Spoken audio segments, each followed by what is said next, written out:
welcome to Mind Body Body Stuff. Stuff. I'm Kaylee. I'm Bernice. We shared a special moment of great eye contact just now, just to include you all in it. Very nice. It was very nice. It was very nice. Well, winter's back here. We had another nice little snowstorm. This is very exciting. Yes, it's mid-March. It's real nice. I can't wait for Mexico. Oh my goodness. I can't believe, like, our yard probably has like 3 feet of snow in it. Like, I sink down up to my knee almost. Oh, totally. Yeah. And I just can't imagine how it's going to go away.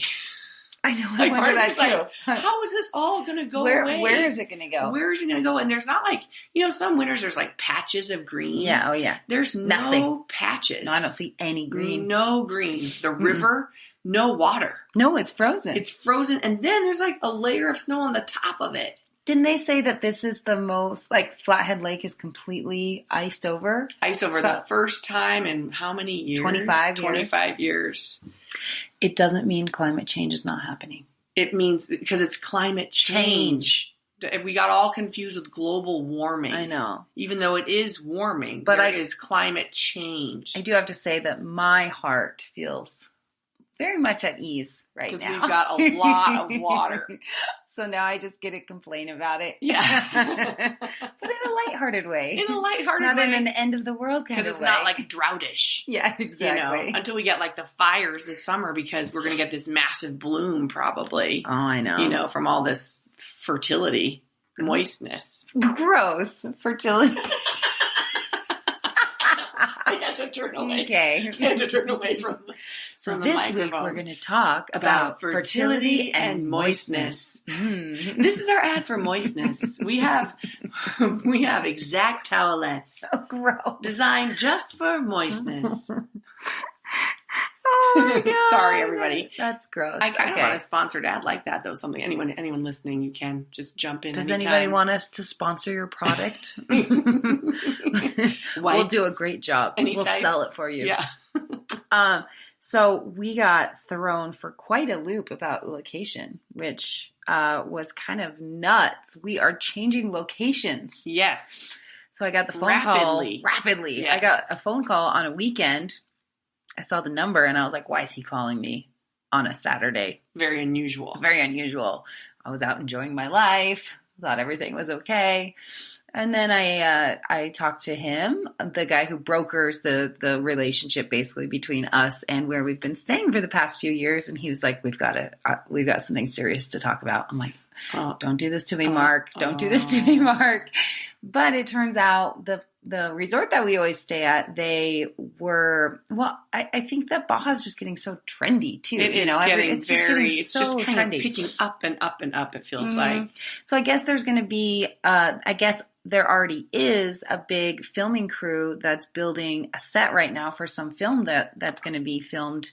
Uh-oh. What do we do? Well, we're going to stop it for 1 second. Nobody be alarmed. Okay, well, something very interesting just happened. If we're talking about witches and stuff like that. I looked down as we were recording, and I noticed the microphone was not plugged into the computer.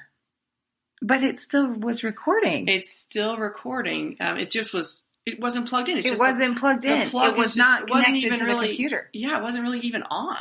And the light wasn't on. We don't understand. Anyway. We're back. Well, we're back. So with that in mind. Anyways. I guess, there's a lot of electric energy in here. We don't need plugs. But it's kind of funny that we're talking about a situation that just went weird, and then this situation just went weird. Yeah. So anyways, got this call, and he said that there's a film crew there. We wouldn't have the same type of experience that we've had every year, and so we had to move locations. And they're building like sets and stuff. They're building sets. It wasn't sets. even like, so part of me was like, well, there's a film crew, just have them film in a different area till we get to another area. Right, but nope. They're building these big sets, I guess. So we are moving now to a different resort, but actually, I think this resort looks really, really cool. It looks really cool. It's on like a point. Yeah, it's on a point. Everybody has their own rooms. Their own rooms overlooking the ocean. Every single room overlooks the ocean. Yeah. I also like there's only one pool. So it's like everyone knows that that's like the meeting spot.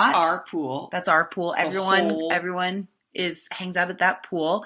We've got we've got this really beautiful spot all to ourselves. And it has a big beach right below. Huge beach. Right below the pool or whatever. And it's on a point, so you can go on either side. Like there's either the right side or the left side of the point. You can go on the beach. It looks really beautiful. It's got this huge patio that we can have dinner on every night, and we can dance on it when it's not too hot, like do the Ula 1 classes in the morning. Yeah. It'll be really beautiful. And I love the other place, but they had to walk kind of far to get us our drinks. You know what I mean? But here it looks like it's right there. It looks like it's very close. I think that's a really good point, because that's so funny that you said that. I think where we'll be hanging out is literally right there. And they've got like a little bar that's right, I think, by the pool too. Yeah. I think it'll be perfect. It looks really nice. But it was really interesting because I just for my personal work, capital P. Don't you guys love that you have to hear all of my problems every week? How exciting. How fun. What is the problem this week? And then I'm like, let me talk about my husband one more time. I'm unlovable. What are you? Let's hear that again. You want to hear Bernice's story? I feel like I have to think of a new one now. I'm a carnival master. No, that'd be interesting. That would be good. I feel that I'm always a carnival master. You kind of are. I kind of am a carnival master. You have a circus happening all the time around you. In my head. So anyways, my personal work is, okay, how do I just kind of like not let every single situation affect me? And so when he said it, and it kind of goes back to, well, as we keep talking about, like, what do you want to give a bleep about? Yes. And so in that situation, when we're talking, I was like, okay, this situation is handled. It's taken care of. Like, I can't do anything about it. It's out of your hands. It's completely out of my hands. So am I going to let all of this like get me all worked up and have me, just get frustrated and upset and nervous and anxious and all this? Or am I just going to say, okay, this is happening and I'm not going to let it like destroy my inner atmosphere, and I'm going to just accept this moment and figure out, okay, what can I do now? Yeah, like, what are the questions that I need to know? Yeah. Like, obviously there's some things that I have to figure out. I have to understand this. I have to then get the information out to all of the people who have signed up. These are things that I do have control over. So these are things that I do need to understand about the situation, but it's happening. I can't change it. And it was really cool, because don't you think I handled it way better than I normally would have? Really well. Like, normally I would have been like, it would have been dramatic, and I would have been like, oh my God, what's happening? What are we going to do? I'm so stressed out. And then everyone would be stressed, like, oh my God, what are we doing? Yeah. And aren't you proud of me? My personal work? Very proud, because you right away, you were like, you didn't panic at all. No, I didn't. I was like, this is the new place. Look at it. I read all the here are the TripAdvisor reviews. It looks really nice. I looked at a ton of photos of the place. I read what everyone had to say about it. We even got some feedback that was kind of like trying to ignite the spark a little bit. And you were right. You were right away like, no. You just stayed on the path of calmness. I was like, I don't want to get upset about this. Yeah, it was like I don't want to, and there's no need to. It's like you're saying, it's out of our hands. So that's why get upset about something when you can't. It's not going to affect anything. It can't affect anything. No. It was not. It was a done deal. It's a done deal. It's a done deal. And by the way, I'm pretty darn excited about that deal. I am stoked about this done deal. And you were right about the drinks in the pool. Oh my God. You're thinking, I'm like, they don't have to walk very far, so I can have one more pina colada. Well, even you could walk up to the bar yourself from the pool, because it won't take that long to walk for you. Oh, that's a good point, because we would have to like walk. Oh, it was kind of a trek. Walk, but it was like it's a trek. You had to plan for it. You're like, okay, I'm going to gear up to go order another drink. Want this? Yeah. I'd have to like sort of have a discussion with myself about the desire. You guys, location is hard. Yeah. Just so you know, I had to decide how far. She had to really think about this. Yeah. When did I want my pina colada? And if I was willing to walk the 3 minutes to get it. Oh yeah. And sometimes I was like, in the sun, in the hot desert sun. Desert sun, by the way. It is hot deserty. Sun. It is a hot sun. Yeah, there's saguaro cactus. There's my sister and a saguaro cactus everywhere. Yes. But this kind of ties into, I know I mentioned this in the podcast about us in our trip to the Twin City, or not the Twin Cities, to Portland. Maine. And it was that Eckhart Tolle interview with Oprah when he said, accept every situation as if you had chosen it, and you being like your soul. So looking at our life and figuring out, okay, these moments are challenging. These moments feel hard for me. So when we feel that like, oh my gosh, this is why is this happening? That I think it's an opportunity where your soul needs to do some growing. There's a lesson in it that your soul has chosen this moment for you so that you can do the work that you need to do in this lifetime, in this human experience. And remember at the airport, we kept being like, because we had all those delays and things just kept going wrong. And we kept looking at each other being like, we chose this. We have chosen this. But you know what? Even at the airport, we stayed way, way, way more calm. Oh yeah. We could have been like crying. We could have been crying and freaking out. Because we probably, it was amazing that we got home that day. It was nearly impossible that we made it home. When you looked at the flight screen, it was like canceled, delayed. Our flight was supposed to arrive 10 minutes before our next flight was supposed to leave. Miraculously, it got us there sooner. Miraculously, we were the last ones on the plane for our last flight home. They had our boarding passes at the desk waiting for us. They're calling out to us, "You're okay. Yeah, don't worry. Don't worry." You must have looked worried. I'm like, do I look worried to you, Well, remember, I was running with the baby, and everyone was running by me like, that baby's not safe. Can I help you? But I do and maybe this is just me making stuff up, but whatever I need to do to personally let it sink in. But I was like, oh, look, we're being rewarded for our calm demeanor. Yeah. Because I was like, just accept this moment as if you'd chosen it, because airports stress me out. Traveling stresses me out. Am I going to make the flight? I know I have a lot of work to do, because why do I have the work to do? Because being stressed out is miserable. I don't want to be stressed out. I cannot control any of the things that happen at the airport. So why am I making myself miserable? I know that I have a lesson in that because it keeps happening. Yes. Yeah. I just had it happen today. Tell us. Let's hear about Mike. Hello, I'm glad he's not listening right now. Can I do a timeout real quick? Yes. You guys, guess what?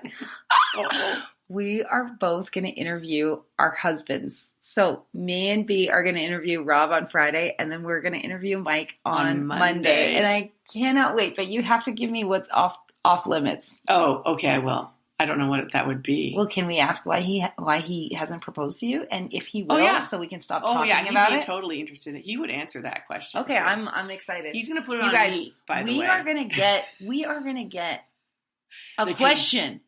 The question that has been lingering for 27 years. We're going to get an answer to it, and then maybe you're going to realize you're lovable.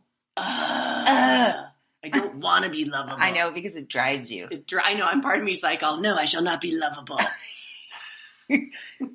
Humans are weird. We are weird creatures. Let's just stick with the familiar. The negative is familiar. I'm going to stick with that. You're like, that's right. But anyway, get back to this particular situation. So this morning, my husband decides at the last minute that he doesn't want to do the plans that we had organized for spring break, which is in 2 weeks. But let's go into that a little bit. Let's not just say the plans you had for spring break, because here's the thing. Yes. Part of this matters in our topic for today. Okay. Well, you fill me in. Well, it was supposed to be a 10-day camping trip. Okay. And if anybody knows Bernice, they know that at night, she would like a little bit of wine, and then she wants to take a bubble bath and read her romance novel. So, of course, you actually didn't want to go on that trip. I didn't want to go, but I was going to make it happen. Yeah, because you wanted to be miserable. No, I wanted to prove to him that I can do this. Yeah, okay. But it was, but you have to. But I did tell him a whole story about how miserable I would be. You told him many times that you were going to be miserable. Yes, and he knows that I would be, because he's seen me. So I do have fun on them, but I am sort of, let's just think camping on a river. It sounds miserable to me. You guys were covered in 2 feet of snow. It would not be fun. It's freezing cold. It's so cold. And they said the highs are going to be in the 50s down there, lows of 30s. You're on a river. So I'm like, well, I guess there's no swimming. No. There's no freaking swimming. No. So then every morning, so what you do is you get in your boat, you have to unpack everything you had just packed the night before. No, it sounds miserable. Then you put it in your boat, then you float downstream, then you have to pick a camping spot where you fight with everyone for the best camping spots. Yeah. Then you got to quickly lay out all your tents and stuff. Then you have to cook your freaking dinner. Then you have to wash your dishes. Then you go to bed because everyone's so tired. Yeah. Then you wake up in the morning, the same thing happens all over again. Now, some people do enjoy that, and it is, you are in nature, which is awesome. But for me, I'm just tired and cold. But anyway, I was willing to do that camping I know trip. you were. But he kept giving these weird, because we were getting these emails, and he was so ambivalent about it. Like, I'm like, what's happening? Like, can we communicate? Like, they're asking us what we're bringing on the camping trip. Yeah. Like, who's bringing the toilet and who's bringing the fire thing. You have to bring your own toilet. Like a groover. They fun. call it the groover. Ew. You gotta carry your poop around. In your groover. It's groovy. He's like, who wants to clean out the groover? Everyone's like, not me. Ew. After 10 days, too, it's pretty good. So anyway, he wouldn't give me an answer. So finally, I look at him, I'm like, well, what's going on? He's like, I think I should visit my mom. Mm-hmm. I'm like, okay, that's totally fine. Then let's do that. Let's do that. So today, he's like, you can book the ticket. I book the ticket. I send him the confirmation. He immediately calls me from his office, which is like 10 feet away. He called you? And he says, I found a cheaper ticket for $1,000. And I'm like, okay. Oh my gosh. Well, I just booked this ticket because you told me to book it. And he's like, I'm trying not to make you angry. I'm just saying, and he's like, why didn't you use the Delta app? And I'm like, So I felt myself just like getting all fired up. Like, I was so upset about it. I couldn't even talk to him. Like, I'm like, I guess I'll just cancel my ticket. Are you sure you can cancel it? I'm like, I'm pretty sure I can. And I canceled it. And then I called him back in his office 10 feet away. In the same house. In the same house. And I said, I have canceled the ticket. You are free to book it. Oh and he's like trying to be apologetic now. Like, I'm sorry. And I had comfort seats for this price as well. And I'm like, dude, book the ticket. Oh my and I hang up. But I got very elevated. I'm still slightly elevated from it. Like my heart rate's up. My gut's kind of going. And so I had to go upstairs into my bathroom, and my son, who's 12, last night said, you know what, Mom? Square breathing works really well. Have you tried it? And I'm like, what? He's like, you breathe in. 1, 2, 3, 4. He's like, you hold. 1, 2, 3, 4. And then you breathe out. 1, 2, 3, 4. He's like, and it'll calm you down. And that is so cute. I'm like, what are you saying to me, son? So, thank you to Reynolds for that, because I went up to my bathroom. I hit a wall with my hand. You did not. I did. I kind of wanted my husband to hear that in his office 10 feet away. Oh my gosh, you didn't. And then I did my square breathing on the toilet. And then I thought of what you said, the Eckhart Tolle thing. And I said, now imagine, I'm talking in this voice to myself, imagine that you have chosen this moment. And part of me is like, fuck you! Like I'd shout to myself, fuck you, fuck this! But then I do a little more square breathing and I say it one more time. Imagine. Oh my God, this is so good. If you have chosen this moment. And then you know what? Then I was like, I literally was like, this is not important. Not important. For me to act like World War II has just occurred. I just need to, yes, maybe I did just choose this moment to learn that these things happen in life. Yeah. You're going to make mistakes. Someone's going to do something better than you. Right. It's okay to say, oh, then you do it. Right. He was just saying kind of like, hey, dude, there's a cheaper thing. Yeah. And it brought me into the present. I felt I wasn't scattering all this stress out of me into the atmosphere. Yes. And I pulled it in. Yeah. And I'm like, I've chosen this moment and I need to learn from this stuff. Yeah. This is not what I should be hitting the wall about. I love that. Thank you for sharing that. Thank you. I'm so glad that we're doing this podcast today. Me too. Because I would not, one, for Ray for square breathing, 2, for you for doing this chosen podcast, because that I might still be very elevated. Yeah. Well, it is interesting when you think, okay, well, why am I getting so upset about this? Because that is where the growth needs to happen. Yes. You know, because then it's such good personal reflection to be like, it's kind of interesting why this is making me so upset. Maybe I should look into this a little bit. Yeah, right. Like most people would be like, oh, great, you found a cheaper Cool, let's save flight. $1,000. Awesome, I can cancel mine. Go book yours. Let's save $1,000. Great idea. Great. But you internalized it as you did something wrong. Yes. And somebody was better at it. And I failed. And you messed up. I messed up. You messed up. Mm-hmm. And that was like... That was the lesson in it. That was the lesson. And so if you can just think, my soul chose this to happen because obviously there's something that is not yet resolved or at peace within myself in this type of experience. Conflict. It's sort of a child mind too. Mm-hmm. That child mind is in there like, you messed up, you're a bad girl or whatever it is. Again, back to the unlovable piece, or I'm a carnival operator, however you want to see it. It's you right away. But how wonderful that I had the opportunity to reflect that, of course, this is a great opportunity to realize that everybody makes mistakes. Yes. We had just talked about this in our last training, and I totally adhere to the concept of beginner mind. Yeah. But for me, I'm like, I book airplane tickets all the time. Yes. How could I not do this? Oh, yeah. Perfectly. Yeah. And then I'm like, someone, the man I compete with, my husband, did it better than me. Yeah, and it pissed you off. Pissed me off. Pissed you off. Pissed me off. off. Just like when you left your bag at TSA, you're like, I don't leave my bag. I don't leave my bag. That is, and I did. I left my bag. Because you're like, I am good at this. Mm-hmm. I know how to do this. Very true. Because then if you feel like that's taken away from you, then you're like, oh my God. What am I good at? What? I thought this was just like a given about me. Yes. I thought it was just known that this is something I can stand firmly on, that I am good at this. Yes, right. These are my few things. Well, you have many things, but if you pride yourself on these things, or if you find comfort in these things, yes, knowing that you're good at this, and this is some place in your life that you got it. You don't even, you got it. Yeah, I don't even have to think about it. It would be different if it was like we were baking a cake. Yeah, and you're like, that's a terrible I forgot cake. the baking soda. Like, I never do this. I never bake cakes. Like, I don't know. So it's not going to affect me. I'm totally open to that. Yeah, exactly. Yeah, isn't that interesting? It's very interesting. It is really interesting. So that's the beauty, you guys, you folks, you ladies and gentlemen, of y'all, of changing it to that.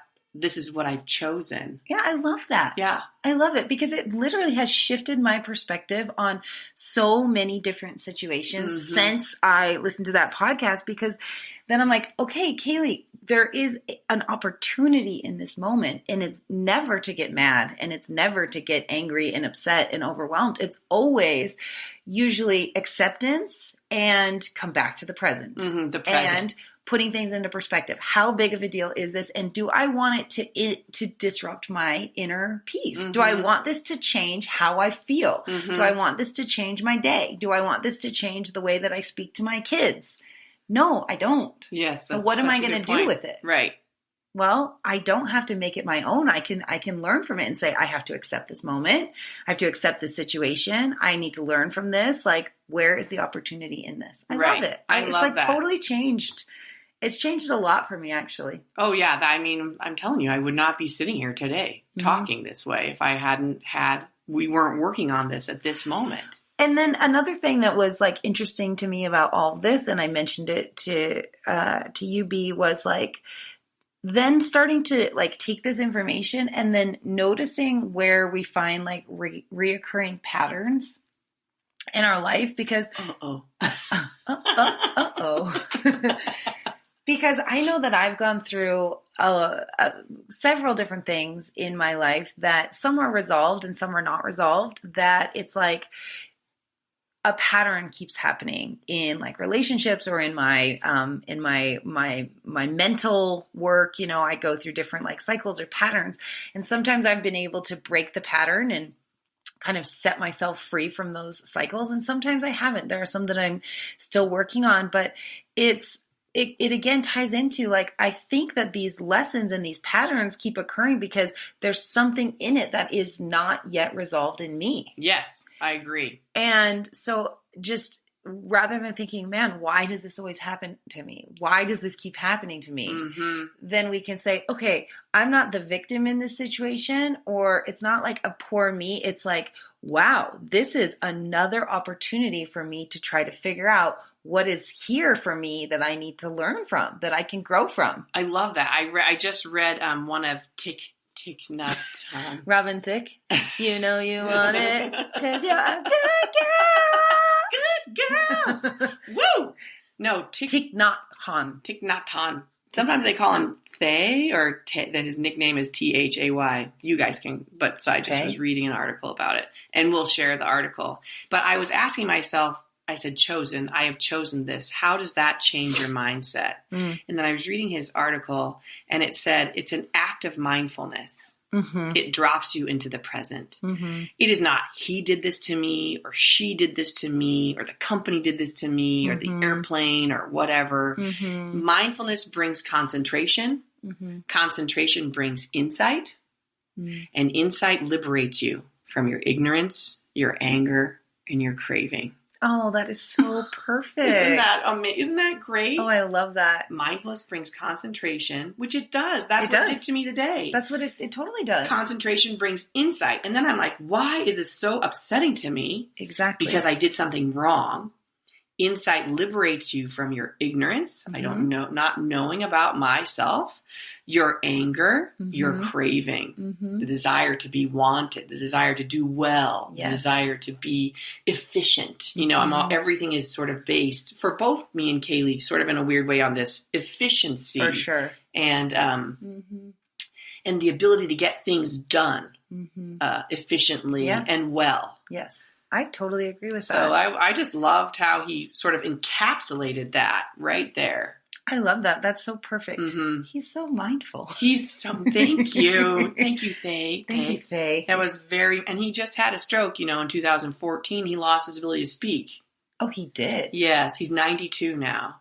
Oh, I didn't know that. He just went back to Vietnam. He just signaled. I think he can talk now. I'm not sure. But he signaled to his group, his followers, he wanted to go back to his home. Oh, interesting. And they were surprised that he wanted to go back where he had been exiled. But they're talking about how he's connecting to the stream of life. Oh, yeah. And that it's not he's understanding that it's not his self, but he's connecting to the ancestors and all that have gone before him, and understanding that all that will go on. Oh, that's and connecting to the stream. Just like the full circle. Yes, the full circle. The beginning. And that's exactly, he always draws circles when he does his calligraphy. Oh, so yeah. It's always going back. Oh, that's really cool. Yeah. B, you mentioned like an interesting point. You're like, well, this all makes sense to me with the little stuff. The airplane, for me, it's like I get really worked up in traffic.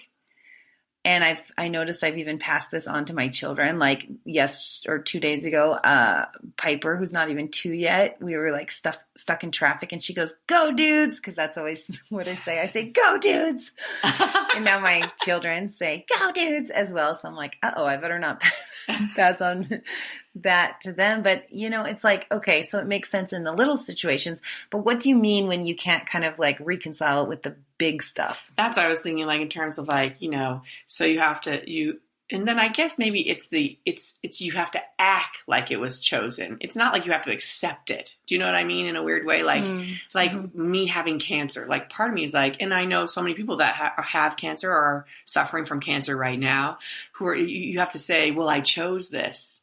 And it's like, but did I? I remember, talking to some folks when I was in treatment, and they were like, well, it's how you lived your life, and some things happened to you, and you probably, it's just meant to be that you had it. And I wanted to fight so hard against it. Like, I'm like, no, I didn't choose this. I don't want this in my life.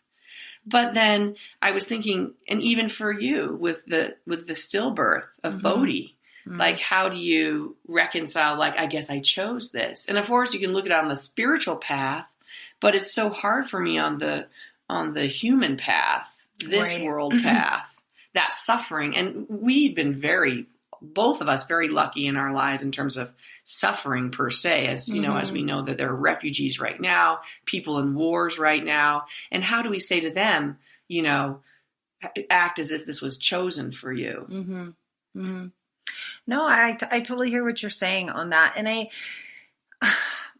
yes, like that is, I think, one of the biggest things that I struggle with my spirituality is why do such horrible things happen? Why are there so many injustices? Yes. For me, I actually have been able to, for my life and maybe the hardest, most painful things that have happened in my life, I have gotten to a place where I believe that my soul, not me as my human self with an ego, but I believe that my soul did choose for some of the most heartbreaking things in my life to happen. I do. When my baby was stillborn, yeah, that was absolutely devastating. But I do believe that his soul and my soul had some sort of a contract, an agreement, an understanding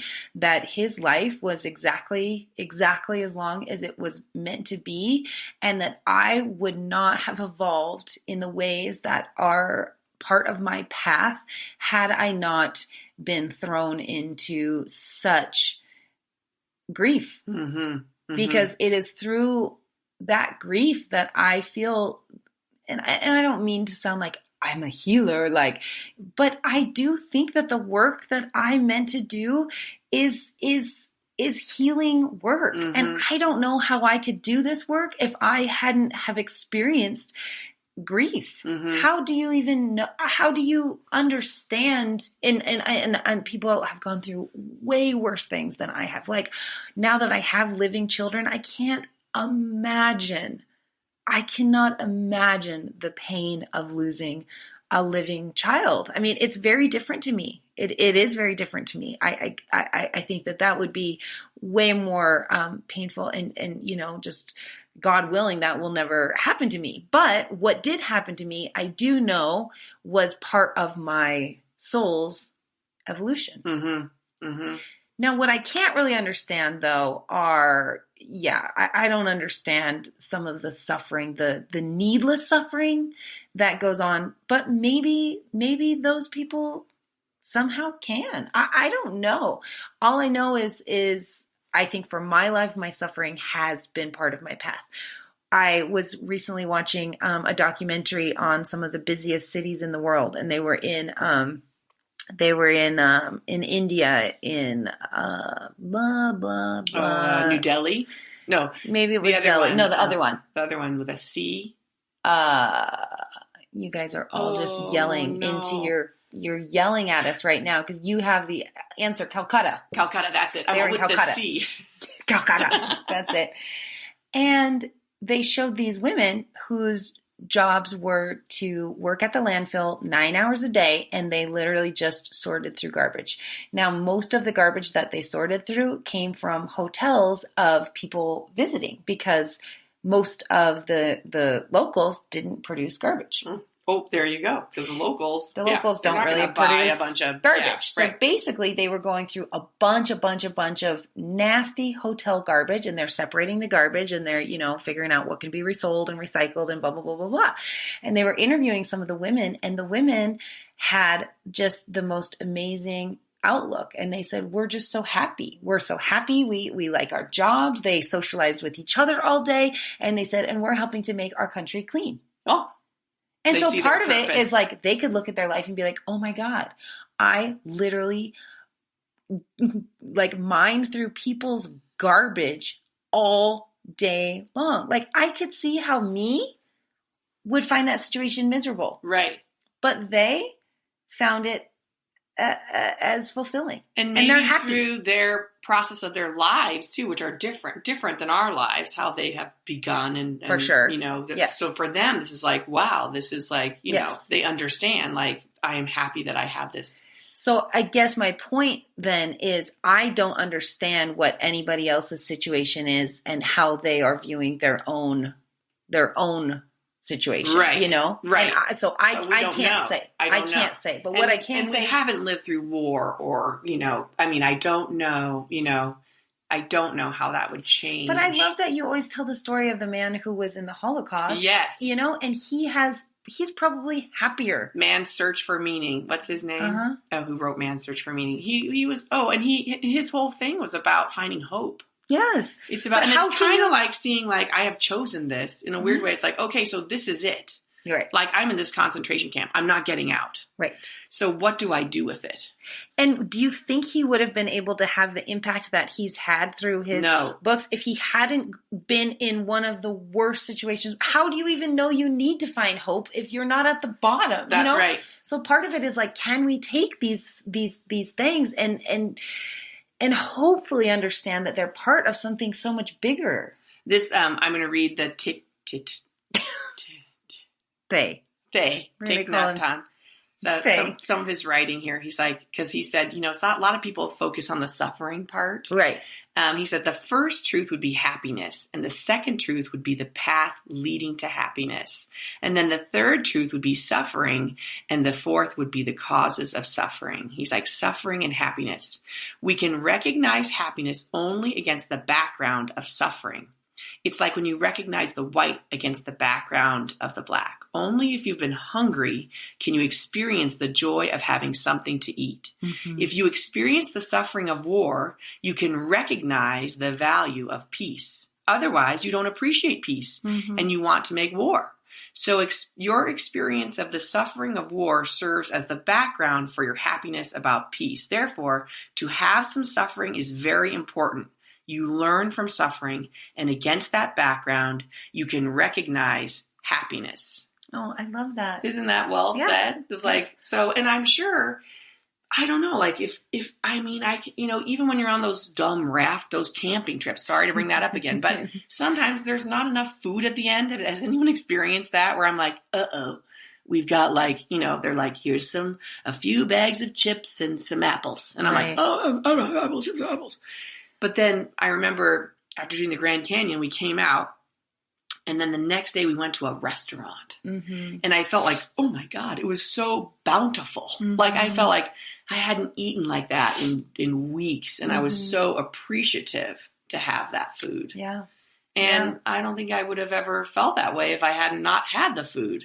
Absolutely. Well, and sometimes I feel like I look at I don't know, maybe really, really wealthy people who have, everything just taken care of for them. And sometimes they're the least happy people, and it's like, point. You have literally you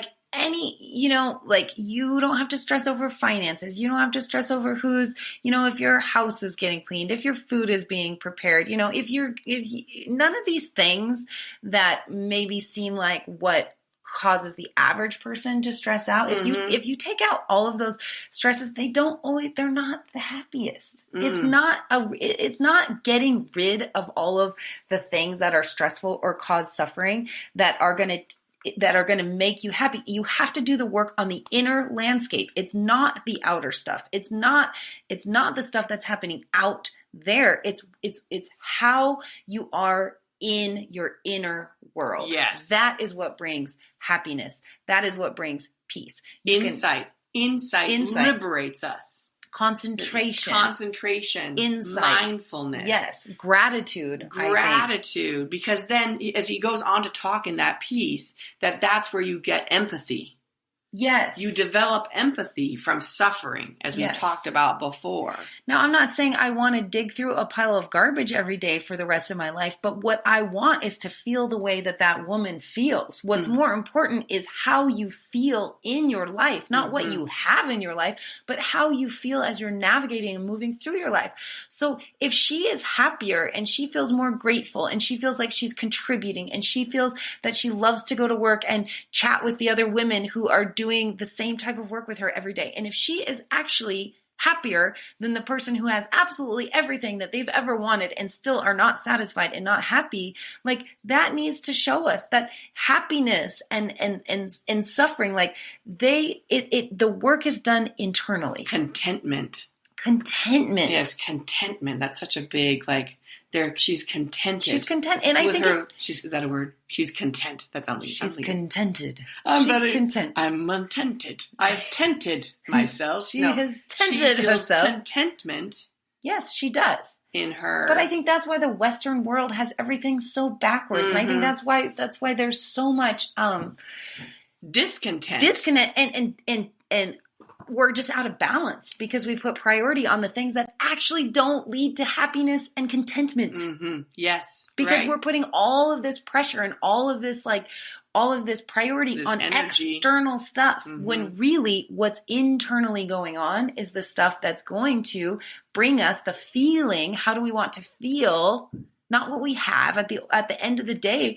You can have all the money in the world, but make yourself sick with anxiety every day. And you'll still have suffering. You're still going to have You're still suffering. gonna So have what are you going to suffering. do with it? Where's the lesson in it? Right. Where can the soul grow?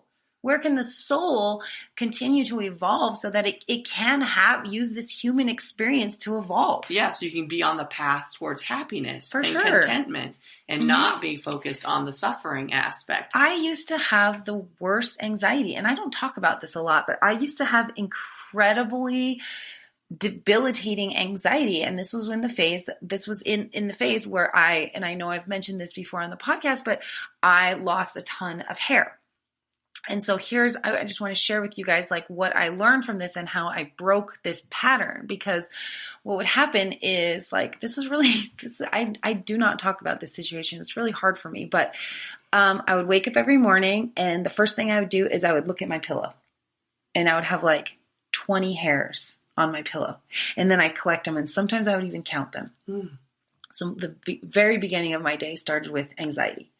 And for anybody who knows me, you know how much I love coffee. I could not drink any caffeinated beverages for years. Oh, because you were already amped up. I couldn't. It would just make me so sick. I had so much cortisol running through my body. And so then having all this cortisol running through my body, what it was doing, it was probably causing me to lose hair. Yes. So the stress because the body of being thinks you're like stressed out about losing my hair something. was what was causing me to lose my hair. Yes. And so I was going through this vicious cycle. I couldn't get out of it because the cause was the effect and the effect was the cause. Yes. And I couldn't break the cycle. But what it actually then did is I had to tap into the deeper aspects of who I am as a person, because I think, and not that I'm like a beautiful person by any means, but I think it can be really easy to just say, oh, like, life on the surface is great. Right. Life on the surface is great. Like, I have a good life, blah, blah, blah, blah, blah. But my surface life, and like hair is a huge representation of health and of beauty and fertility and femininity and all this stuff. When I was losing my hair, I couldn't stay on the surface level because it was going away. Yeah. I mean, I was losing literally the surface. Yeah. I was losing it. Yeah. And so what it made me do is it made me go deeper and deeper into the other layers and aspects of who I am as something beyond just a human being. Mm-hmm. And I kept going like, why am I so upset? It's just hair. It's just hair. It's just hair. But I had to go deeper. I had to find value in myself. I had to understand who I was beyond just the level of the surface, the superficial. And it took a while, but like once I was able to break that cycle, but it's like it wasn't going to break until I learned from it what I needed to learn from it. It was going to keep showing up. It was going to keep coming back.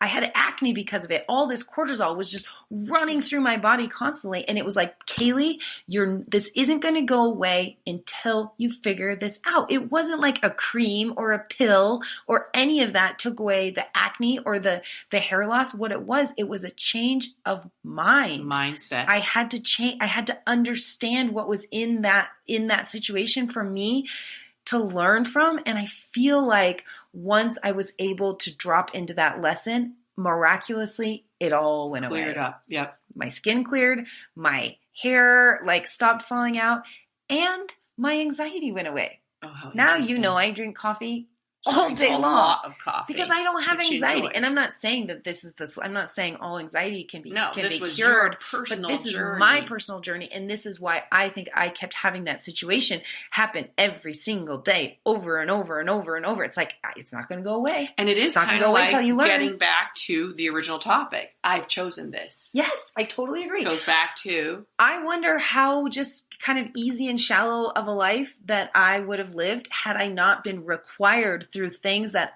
really affected me on the surface and really affected, my heart with my stillborn.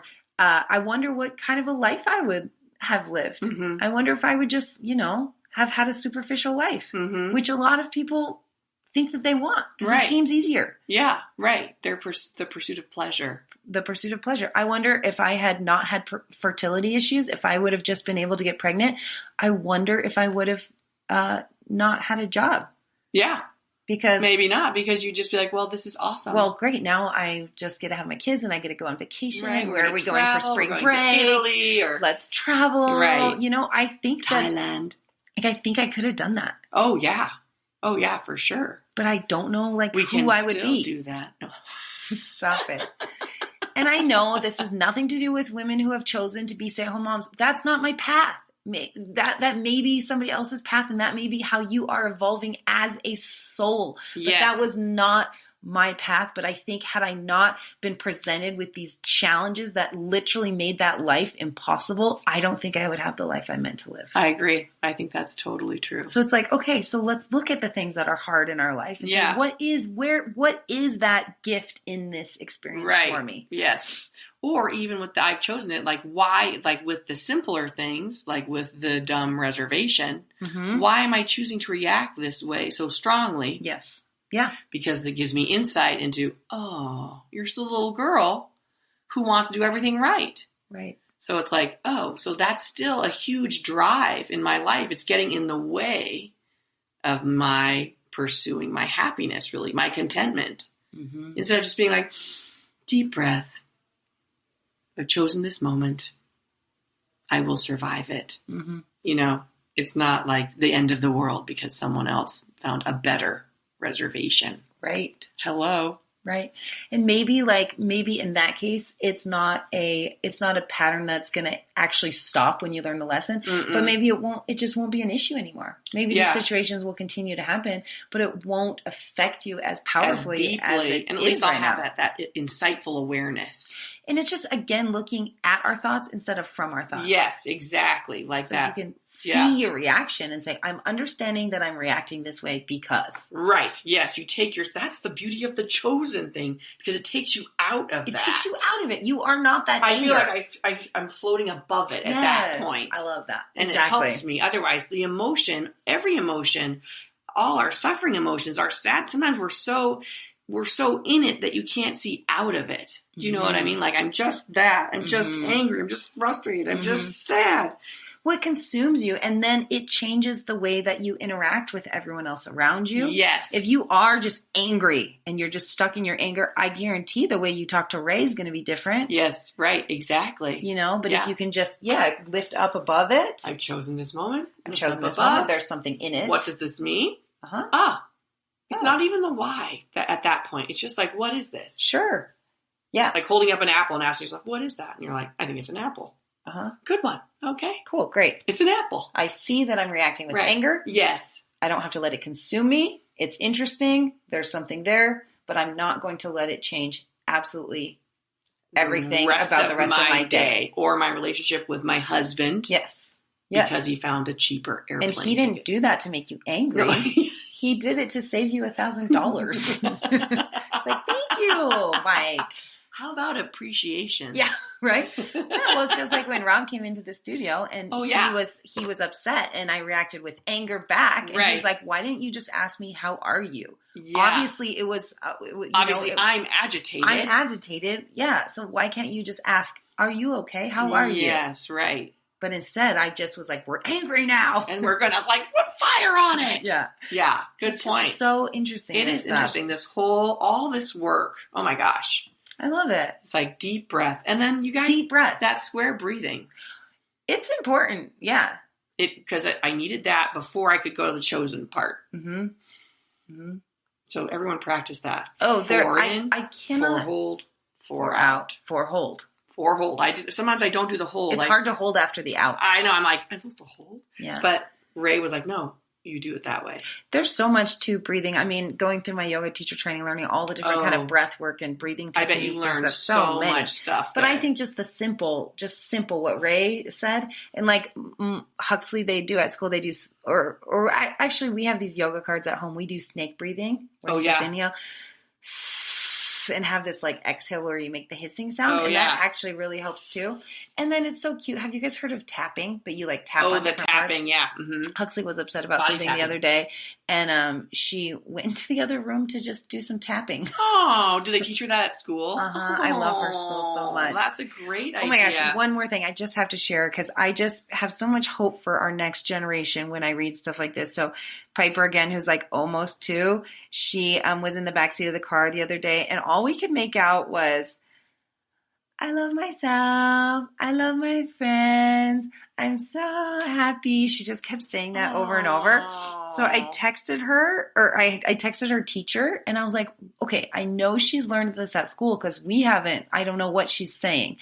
And I just told her teacher the parts that I could understand. And she said, oh, it's our affirmations. We say, I am a joyful person. My heart is very big. I love myself. I love my family and all of my friends. Namaste. Oh, isn't that the cutest thing? Dear, my little 1-year-old in the backseat. I love myself.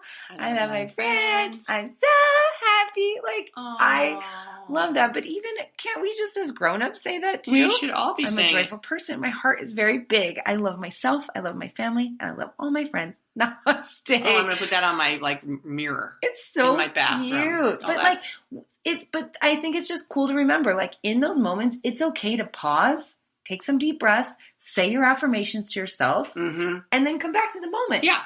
Yeah, of course. Just take a little, go sit on the toilet and do your square breath.